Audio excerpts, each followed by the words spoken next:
And welcome back to the Flow Sports Fix on this Monday evening. Don't forget, we'll be chatting with young Paralympian Cole Pearce. Very interesting conversation, very good lad. He's going to go places after all the Olympics. He reckons that when he's got a good career in sports media, I wouldn't be surprised if he does end up there. So look forward to that chat. It's coming up very soon. But right now it's time to find out what went on the weekend of the AFL. It was another big weekend, no doubt, Statman. How did you go on your tipping too, by the way? Thanks very much, Clayton. Yes, another big round of AFL has passed us by. And for those of you who've been wondering, I did manage to bounce back in the footy tipping last week. Thank you very much. Climbed up a spot, back into third position overall on the ladder. Seems to be the leader's curse at the moment. Dan Crouch, our former leader from Flow News 24, has slipped back into fourth spot after having an horrific week where he only got 4 right. I managed to pull 7 tips, as did the Flow Man. And our winner from last week was our very own Ellis Gellius from Flow News 24, who landed 8 of the 9 tips and has climbed into an equal share of the lead now with the Flow Man on 48, Jason back in third spot on 46. Thanks for asking. So let's have a look at those matches from last week in the AFL.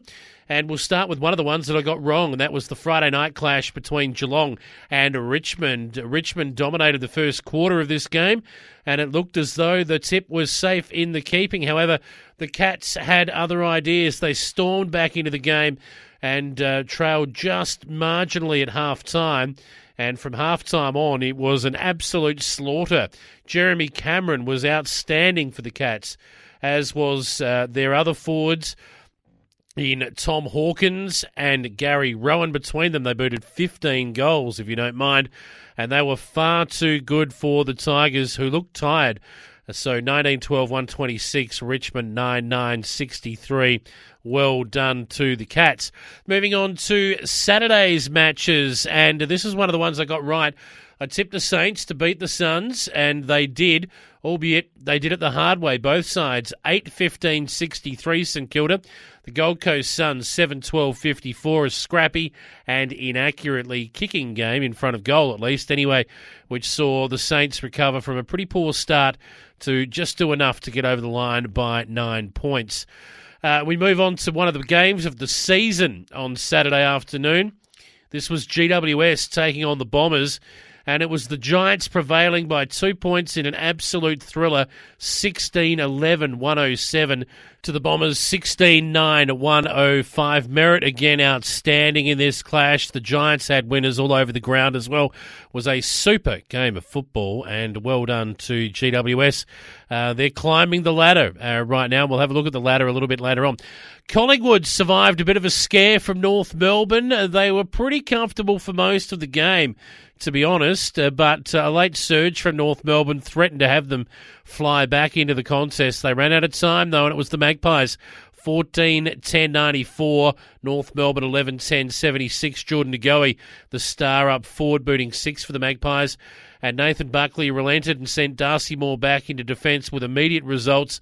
28 touches and a best on-ground performance for the Magpies. Shows us why he's one of the premier defenders in the competition right now. So I think we'll see more of Darcy Moore at the back for Collingwood for the remainder of the season. Another ripping game of football was played out on Saturday evening at the MCG, where the home side, Melbourne, remain undefeated. They held on in a tough dour clash, 10-7-67. The Sydney Swans, 8-10-58. And the Swans wouldn't go away. They were nuisance value all night long, but just couldn't do enough to get the job done. The big showdown in Adelaide on Saturday night was a bit of a fizzer in the end. Port Adelaide, as was expected, they did a number on the Crows, 12-15-87 to the Crows, 5-8-38. The Crows hung in a very low-scoring first half, but when conditions sort of dried out a little bit, there'd been a bit of rain in the early part of the evening, and it was a bit slippery and dewy. Once conditions dried out in the third quarter, Port Adelaide powered away and were far too good in the end. The Showdown medal, I think, was won by Travis Boak, and rightly so.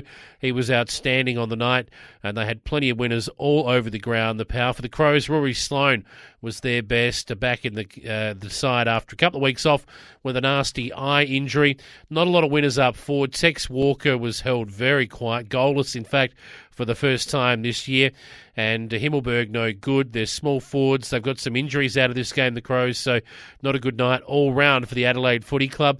The power cheekily whacking on the prison bars to sing the song at the end of the game to extend the middle finger, if you will, to Eddie Maguire and Collingwood. But not sure if that's going to win them too many fans. Not sure that absolutely passes the pub test for the rest of the competition, but it kept their supporters happy, and that's all that matters to Port Adelaide, I guess. Moving on to Sunday, Hawthorn, they took on the West Coast Eagles at the MCG, and it was the Eagles, too good, 14-14-98, Hawthorn 8-12-60, young side, the Hawks, and they were more down than up in this game. The Eagles got some concerns out of it. Josh Kennedy did a calf, but their forwards were pretty good, including Jack Darling, who was almost best on ground. 38 touches, I think, for Andrew Gaff, so he'll probably get the 3 votes. And Tim Kelly, another good game from him. So the Eagles up and going now. This was a cracking game of football, and the one that got away from the Blues.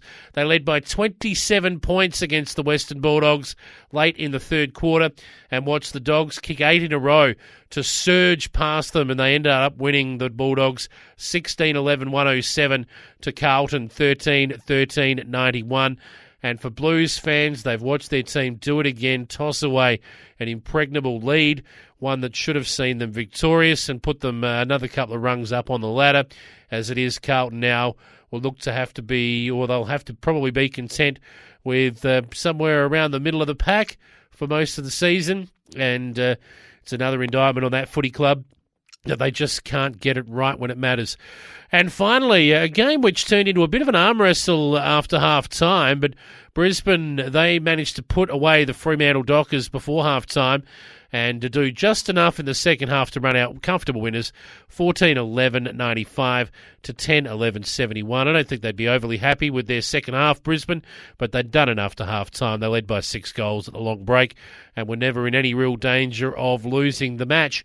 Hugh McCluggage, again, outstanding for the Brisbane Lions, and got to say, Danaher, the addition of him into their forward line and as their second ruck has been an absolute win for the Brisbane Lions, who now look certain to play finals again, and it's just a matter of where they'll finish at the end of the minor round.